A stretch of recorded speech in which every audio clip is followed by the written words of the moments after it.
পালকি আসছে, পালকি পালকি পালকি আসছে। হ্যাঁ এসে গেছে, এই যে এসে গেছে। শিগগিরই বাইরে এসো, ছোট কর্তারা এসে গেছে। আসুন আসুন ছোট কর্তা, আসুন আসুন। এই সাবধানে নিয়ে আসিস। ওদিকটা দেখ, ওদিকটা দেখ। আসুন আসুন ছোট কর্তা, আমি এখানকার সব ব্যবস্থা করে রেখেছি। আসুন। নামা নামা, এবার এখানে নামা। হ্যাঁ সাবধানে নামা। হ্যাঁ পালকি সাবধানে নামাও।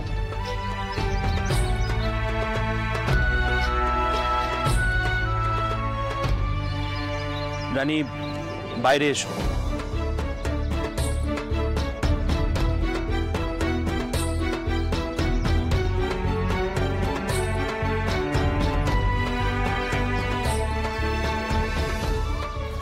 ছোট কর্তা, মথুর বাবুদের দেখছি না, তারা কোথায়?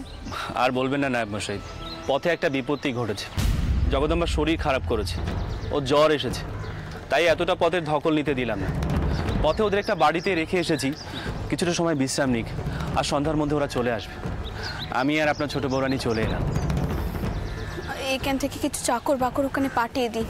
মেজকোকে একা সব দিক সামাল দিতে পারবেন, আর জামাইরা বেটা ছেলে মানুষ, তারা কি করে সব দিক সামাল দেবে বলুন তো? কি করে গুছিয়ে নেবে সব কিছু? আমি কতবার করে বললুম আমি ওখানে থাকি, আপনি তো আমার কোনো কথাই শুনলেননি। রানী, তুমি যদি সেখানে থাকতে তাহলে এদিকে কুটুম্বিতার কি হতো? তুমি নিজেই তো বললে আগের দিন মামা বাড়ি থেকে তত্ত্ব পাঠাতে হয়। তা তুমি যদি সেখানে থাকো তাহলে এদিকের ব্যবস্থাটা কে করবে বলো তো? ওদিকে তো মথুর আর প্যারি আছে, ওরা ঠিক সব সামলে নেবে। সামলে নিলেই ভালো। ছোটকু কি জ্বরটা না এলে আমি তো এত চিন্তাই করতাম না। গোপালকে যে এখন কে সামাল দেবে ভগবান জানে। গোপাল যা মা নেওয়াটা হয়েছে। রানী, তুমি একদম চিন্তা করো না, ওরা ঠিক সব সামলে নেবে। নায়ব মশাই, মাধব তালুকদার মশাই বাড়িতে গেছে, কিছুক্ষণের মধ্যে হয়তো চলে আসবে। আপনি তার জন্য বিশ্রামের ব্যবস্থা করে রাখবেন। ঠিক আছে ছোট কর্তা। ছোট বৌরানী, তুমি অন্দরে যাও। ছোট কর্তা আপনিও যান, আমি এখানে আছি, চিন্তা করবেন না, আমি সব কিছু সামলে নেব। যান, আপনারা গিয়ে বিশ্রাম নিন। আসুন রানীমা, ভেতরে আসুন। বৈরব, এদিকে এসো। ওখানে কয়েকজন লোক পাঠাতে হবে সাহায্যের জন্য। দেখো খুব বেশি দেরি করো না যেন, আর যেন কোনো ভুল ত্রুটি না হয়। কাঁদতে আছে, দেখো দেখো মায়ের জ্বর হয়েছে, মা তোমাকে এখন কোলে নিতে পারবে না।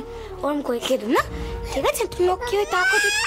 আবার কত দুষ্টু হয়েছে। না না না না, দি তুমি ভূপালকে আমার কাছে দাও। আমি কোলে না নিলেও থামবে না। দাও। তুই থাম তো বাপু, তোর ছেলে কাঁদলে সব ভুলে যাস তুই। এত বায়না কিসের রে ওর? হ্যাঁ, আদর দিয়ে একেবারে জেদি করে তুলছিস। ভারী কোল বাঁচা হয়েছে। এই কি রে, তুই মায়ের কোল ছাড়া ঘুমোবি না, খাবি না? তোকে বলছি।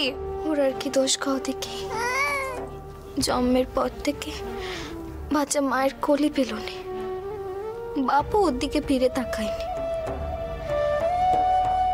ওই যে ওর একটু আধটু ডাক কোচ করে তাকেই আঁকড়ে ধরে। শিশুরা কথা কইতে পারেনি ঠিকই, কিন্তু সব বোঝে গো মেজদিদি। তা ছোট কুকি, এরম পাকা গিন্নির মতো কথা বলতে কবে শিখলি? আমি কি ভুল কিছু করেছি কও দেখি? ওর বাপ একবারও ফিরে তাকায় ওর দিকে? এই যে ছেলেটা এত কাঁদছে, একবার এসেছেন খবর নিতে যে ছেলেটার কি হলো, একবার দেখি গে। ছোট শালি, এ কিন্তু তোমার ভারী অন্যায় অভিযোগ।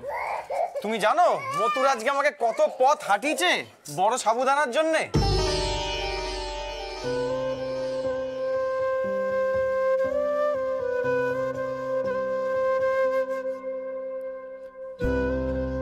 আর এখানে কি বড় সাবুদানা পাওয়া যায় নাকি? কয়েক ক্রোশ হাঁটলাম, তারপরে গিয়ে মিলল বড় হাটে।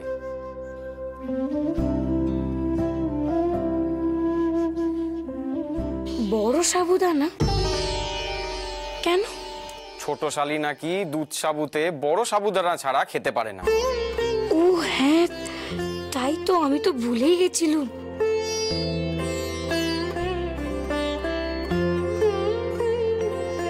ও ওমা মতুর বাবু, আপনি মনে রেখেছেন, ধন্যী আপনি।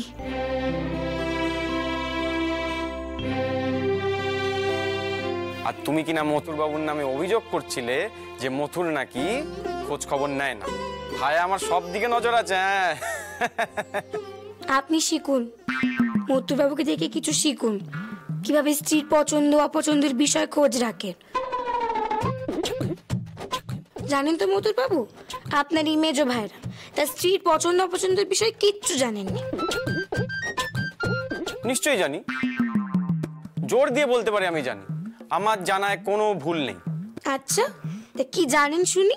এই যে তোমার নাম কুমারী, বিয়ের আগে ছিল তোমার পদবী দাস, বিয়ের পরে হয়েছে চৌধুরী, শ্রীমতী কুমারী চৌধুরী।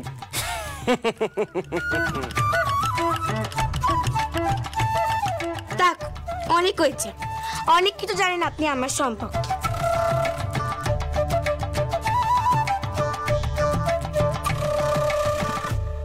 জ্বর হলে আমার কি খেতে ভালো লাগে না লাগে তা উনি জানলেন কি করে?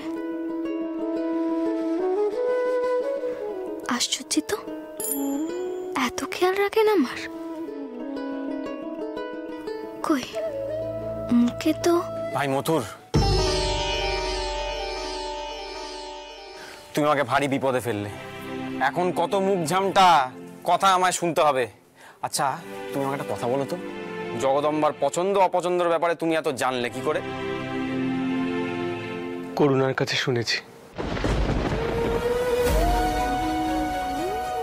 তার কোনো কথাই যে ভুলতে পারিনি, মনের মধ্যে গাঁথা আছে।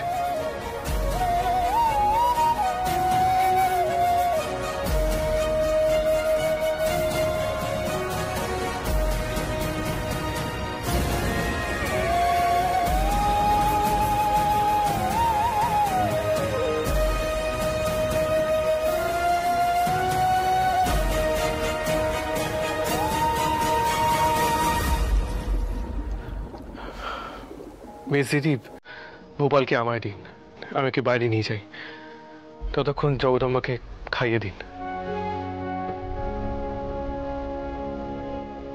খেতে বলবেন, না হলে ওর শরীরে বল পাবে না। দিন দিন।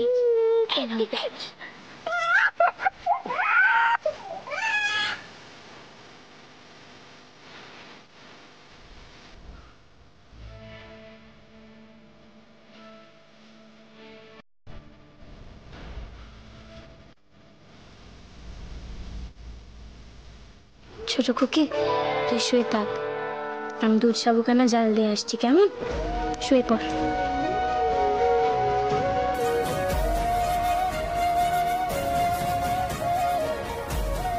জগদম্বার পছন্দ অপছন্দের ব্যাপারে তুমি এত জানলে কি করে? করুণার কাছে শুনেছি, তার কোনো কথাই যে ভুলতে পারিনি, মনের মধ্যে গাঁথা আছে।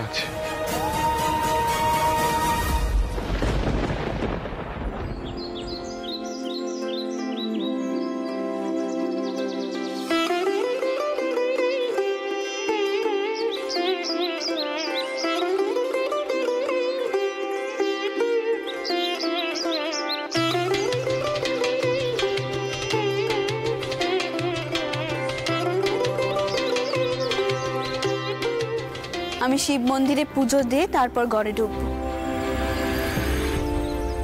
আর তোমরা সবাই আমার সাথে থাকবে, কেমন? রানী,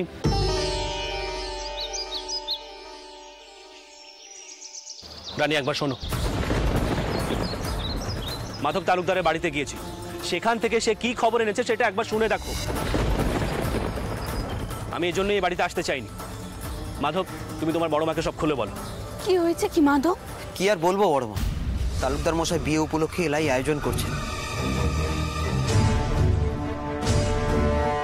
একদিকে মানুষ না খেতে পেয়ে মরছে, আর অন্যদিকে তিনি রাজকীয় বন্দোবস্ত করছেন। বেশ, বলো কি ধরনের তত্ত্ব পাঠাতে চাও? বেশি বাড়াবাড়ি করার কোনো প্রয়োজন নেই। আপনি নায়েব মশাইকে বলুন কাপড় চোপড় গয়নাগাটি যেন সব পাঠানো হয়, কিন্তু খাওয়ার দাওয়ার বেশি পাঠানোর কোনো প্রয়োজন নেই। এই সময় খাওয়ার দাওয়ার অপচয় করা মানে পাপ। হ্যাঁ, তবে যাতায়াতের পথে শুনলাম খাওয়া দাওয়া সব লুট হচ্ছে চারিদিকে।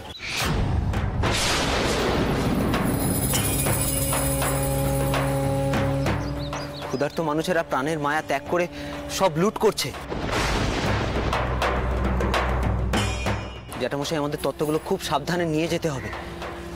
আমি চাইছি দিনের দিনেই পৌঁছে গেলে ভালো হয়, তাতে বিপদের আশঙ্কা একটু কম। কি অন্যায় বলো তো, কিছু কিছু মানুষ না খেতে পেয়ে মরছে, আর কিছু কিছু মানুষ উৎসব করছে, খাওয়ার নষ্ট করছে। উৎপাত তো হবে। এই লুটপাটের জন্য কি ওই মানুষগুলোকে কোনোভাবে দোষারোপ করা যায়? চায়নি তো।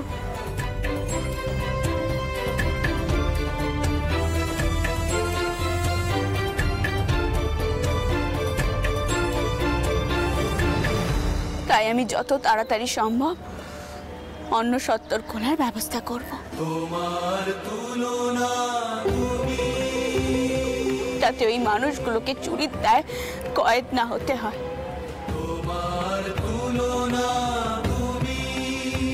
আর মার না খেতে হয়।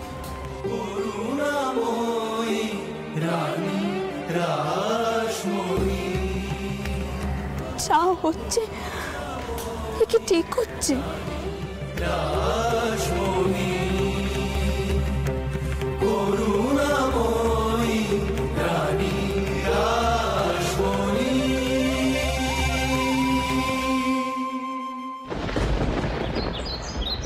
তোর এত বড় আস্পর্ধা, তুই আমার সঙ্গে এইরকম ব্যবহার করিস? হতভাগা, তোর মুন্ডুটা গুড়িয়ে দিইনি, এটা তোর বাপের ভাগ্যি। আজ আজ চুরি করছিস, কাল তোর ডাকাতি শুরু করে দিবি।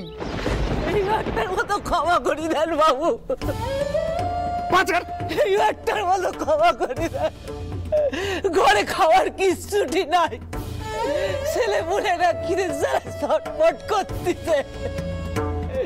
এইবারটির মতো ছেড়ে দেন বাবু, এইবারটির মতো। তোর ঘরে খাবার নেই বলে তুই দিন দুপুরে ডাকাতি শুরু করে দিবি? হ্যাঁ, এতখানি মুড়ি গরম গরম ভাজা হলো আর তুই ধামা সময় নিয়ে চলে এলি? হ্যাঁ, হতচ্ছাড়া, তোকে সাবধান করে দিচ্ছি, এই মুড়ি এখানে রেখে যা, নইলে তোর কপালে দুঃখ আছে। আজ আমি যদি তোর ব্যবস্থা না নিই, তুই তো আগামী দিনে গায়ের গৃহস্থ বাড়িতে ডাকাতি শুরু করে দিবি। মথুর, মথুর, এই তোরা দাঁড়িয়ে দেখছিস কি? দাঁড়িয়ে দেখছিস কি? এই মার, মার বেটাকে।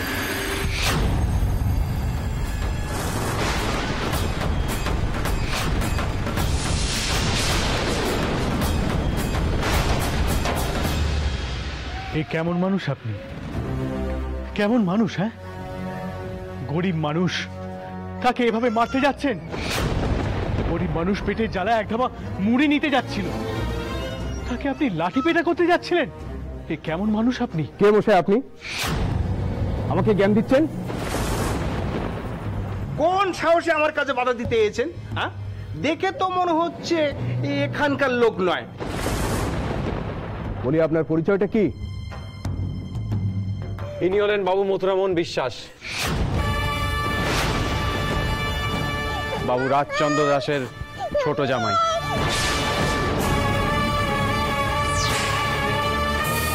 এই গাঁ বোধহয় বাবু রাজচন্দ্র দাসের মহালের মধ্যে পড়ে, তাই না? আশা করি আপনারা কোনো পরিচয় লাগবে না। আগে কি যে বলেন, আমি আপনাদের চিনতে পারিনি। কি বলতে কি বলে ফেলেছি। ছি ছি ছি, শেষে কিনা জমিদার বাড়ির জামাইয়ের সঙ্গে কি কাণ্ড বলুন দেখি।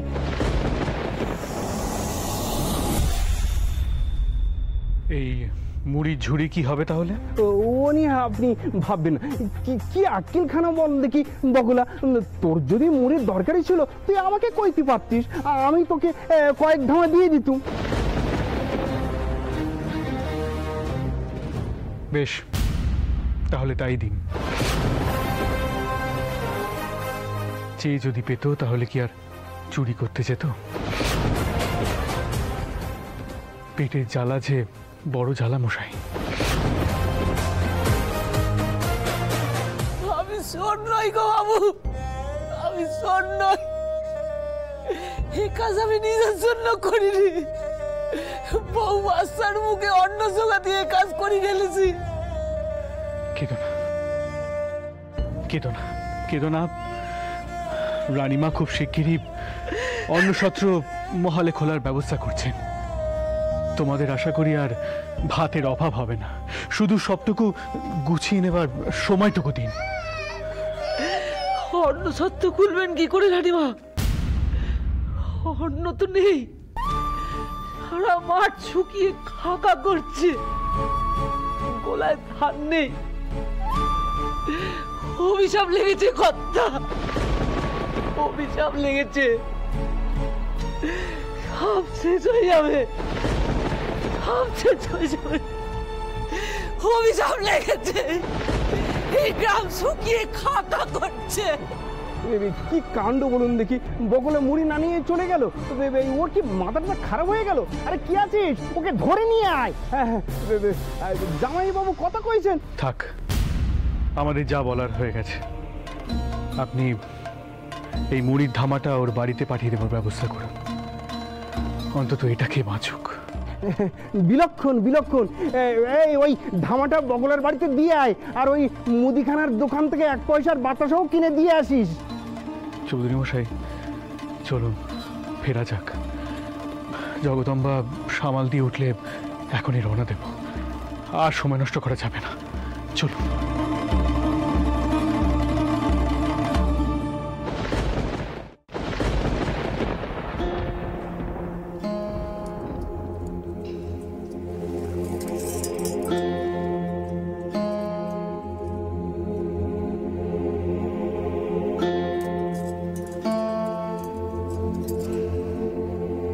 কিরে চুপ করে আছিস যে বড়?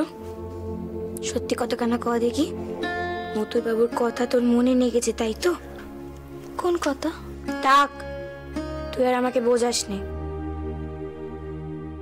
মতুর বাবু যখন তোর পছন্দ অপছন্দের কথা কইল তখন তোর মনটা নরম হলো তাই না? কিন্তু যখনই তুই শুনলি যে তার মনে আছে কারণ করুণা তাকে কয়েছিল বলে, তখন তুই দুঃখ পাসনি? পেয়েছিস তো বল? দেখ, করুণা তোর দিদি আর আমাদের সকলের মনের মধ্যে আছে, কিন্তু তাই বলে সর্বক্ষণ স্বামীর মুখে তার কথা শুনতে কি ভালো লাগে? না না মেস দিদি, তুমি কেন এসব কথা কইছ? আর আমার এতে খারাপই বা লাগবে কেন? এটাই তো উচিত। বরং তিনি যদি সেই দিদিকে এত তাড়াতাড়ি ভুলে যেতেন সেটাই আমার খারাপ লাগতো। এই তাড়াতাড়ি আবার কি রে? বছর তো পেরিয়ে গেল, এখনো শোক কাটলো না তার? এ আবার কেমন ভালোবাসা আমি বুঝিনি বাপু। ভালোবাসা গভীর হলে কি কাউকে কখনো বলা যায়? তা শেখর যে অনেক দূর পর্যন্ত থাকে। দেখো দেখি তিনি সে কখন ভোপালকে নিয়ে বাইরে গেছেন। জানি না বাপু, সে আবার কান্নাকাটি করছে কিনে। ও মেসিদি, আমি সুস্থ হয়ে গেছি গো, তুমি পালকি তৈরি করতে কও দেখি। মিস দিদি, আমাদের এক্ষুনি রওনা হতে হবে। আপনার বোনকে বলুন কষ্ট করে উঠতে, যত তাড়াতাড়ি সম্ভব অন্নসত্র খুলতে হবে, না হলে মানুষজন অনাহারে মরবে। মেজামে দাদা, আমি সুস্থ হয়ে গেছি, চলুন যাওয়া যাক। বেয়ারা, বেয়ারা, সব কোথায়? পালকি তৈরি করতে হবে, বেরোবো। জগদম্বা, তুমি সত্যি যেতে পারবে তো? এখনো কিন্তু অনেকটা পথ যেতে হবে। না গিয়ে আর কি উপায় আছে বলো? মতুরবাবু তো এলেন, কই একবারও তো জানতে চাইলি না ছোট কুকি কেমন আছে? সে যেতে পারবে কিনে? পালকি ডেকে দায় সেরে ফেললে। সে একবারও জানবে না তার স্ত্রীর শরীর ভালো আছে কিনা?